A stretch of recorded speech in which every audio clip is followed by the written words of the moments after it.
Assalamu alaikum. Neste vídeo, vamos ver como na literatura rabínica Deus é julgado. Então vamos começar com o Midrash.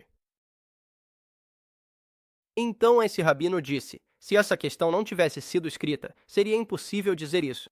Como se diz, pois o Senhor julgará. E então, na nota de rodapé, eles explicaram o que ele quer dizer. Essa é a conjugação reflexiva, indicando, por assim dizer, que Deus será julgado.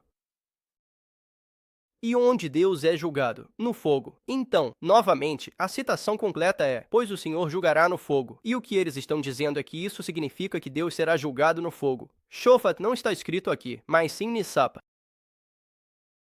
Assim é o que Davi disse, inspirado pelo Espírito Divino. Mesmo que eu ande pelo vale da sombra da morte, não temerei mal algum, pois tu estás comigo. Ok, então, de qualquer forma, a mensagem que fica aqui é que esse rabino está dizendo que, por assim dizer, Deus será julgado. Outro. Midrash. Então, Deus puniu Israel e... Certo, então Deus puniu o norte, as 10 tribos do norte, e depois ele puniu o sul também. E assim, isso deve ser análogo a uma parábola de um rei. Vamos ler essa parábola. Então, Rabati Yohanan disse: isso é análogo a um rei que tinha 2 filhos. Ele ficou bravo com o primeiro, pegou o bastão, bateu nele e o exilou. Ele disse: ai dele, pois que tranquilidade era essa? E o eximou. Ele ficou bravo com o segundo, pegou o bastão, bateu nele e o exilou. Ele disse: sou eu cuja cultura é falha. Assim também, as 10 tribos foram exiladas, e o santo, bendito seja ele, começou a dizer este versículo a respeito deles. Ai deles, pois se afastaram de mim. Quando Judá e Benjamim foram exilados, o santo, bendito seja, disse, por assim dizer, ai de mim, pois estou ferido. Certo, você entendeu.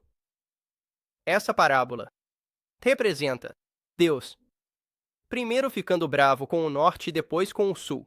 E na parábola, quando o segundo, filho é punido, o rei diz: sou eu, cuja cultura é falha.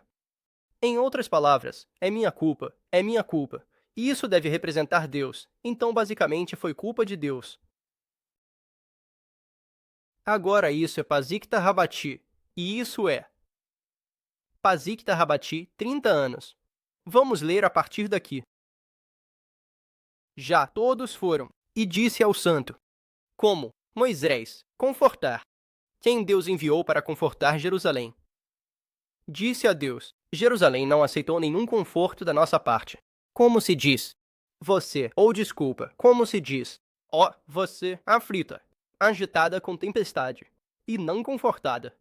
Imediatamente, o santo disse: eu tenho que confortar Jerusalém, porque eu escrevi na Torá: quem acendeu o fogo deve certamente fazer restituição. Eu acendi o fogo, como se diz, de cima ele enviou fogo. Eu a confortarei com fogo, como se diz, pois eu, diz o Senhor, serei uma parede de fogo ao redor. O santo me abençoou. Ele disse: eu escrevi na Torá: você não deve entregar um escravo ao seu mestre. Mas eu entreguei os filhos de Israel às nações do mundo. Como se diz, a rocha os vendeu e o Senhor os entregou. Eu disse: você não deve esgotar completamente a colheita dos cantos do seu campo na Torá. Mas eu deixei minha raiva crescer completamente. Como se diz, o Senhor deixou sua raiva se expandir. Ele acendeu um fogo em Sião, e isso consumiu suas fundações. Se eles não tivessem sido impotentes por causa de seus pecados, nenhuma criatura poderia prevalecer contra eles, contra Israel. Então aqui Deus está dizendo que, antes de tudo, isso supõe que Deus tem que seguir as leis da Torá. Então está listando como Deus tem a obrigação, segundo a Torá, de fazer restituição a eles.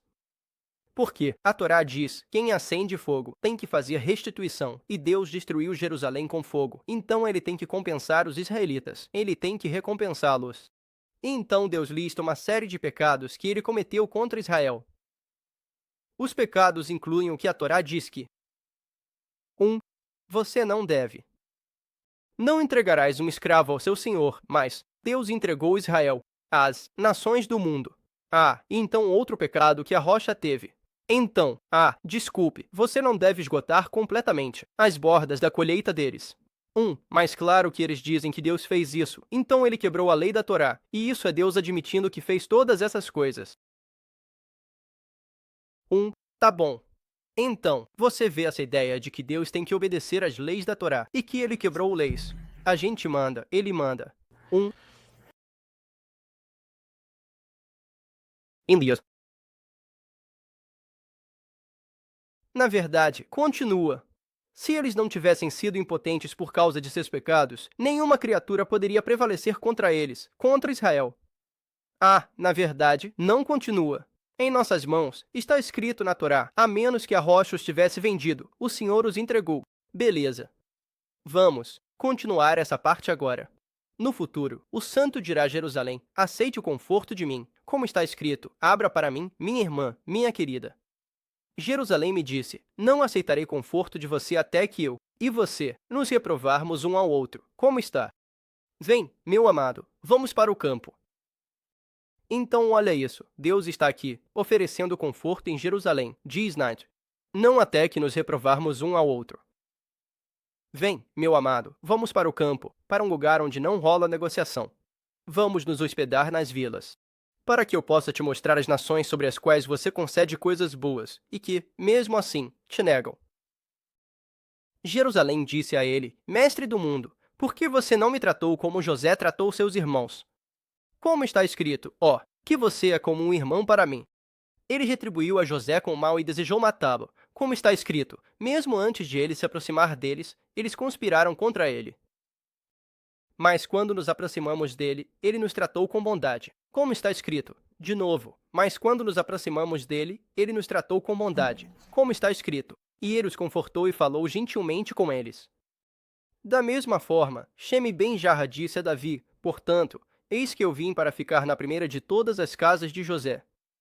Isso implica que, com certeza, Absalão e seus seguidores não te causaram tanta dor quanto os irmãos de José causaram a ele. Portanto, Davi o recebeu com bondade.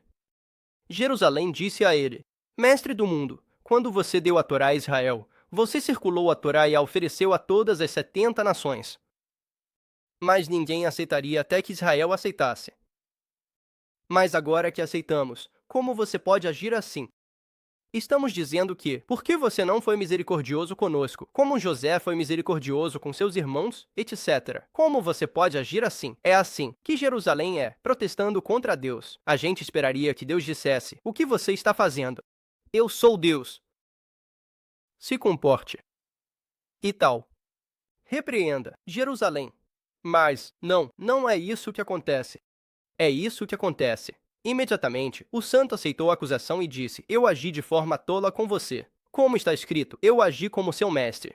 Jerusalém disse a ele, mestre do universo, é correto o que você está dizendo, que seremos mantidos apenas entre nós. Quem aconselhará as nações que fiz sua vontade? Aconselharei as nações sobre você. E dirá a elas, vocês se rebelaram contra seu Deus e foram infiéis a ele. Imediatamente, o santo dirá a Jerusalém, eu vou aconselhar as nações do mundo sobre você e suas obras de justiça. E o santo aconselhará as nações do mundo sobre a justiça de Israel. Naquele momento, o anjo Miguel em Jerusalém dirá, o Senhor trouxe a vindicação. Venham declarar a obra do Senhor Deus. O que é isso? Deus aceita a acusação de que ele não agiu corretamente. E Deus diz, eu agi de forma tola com você. O Alcorão diz sobre Allah subhanahu wa ta'ala. Ele não pode ser questionado sobre o que faz, mas todos eles serão questionados. Ele não pode ser questionado sobre o que faz, mas todos eles serão questionados.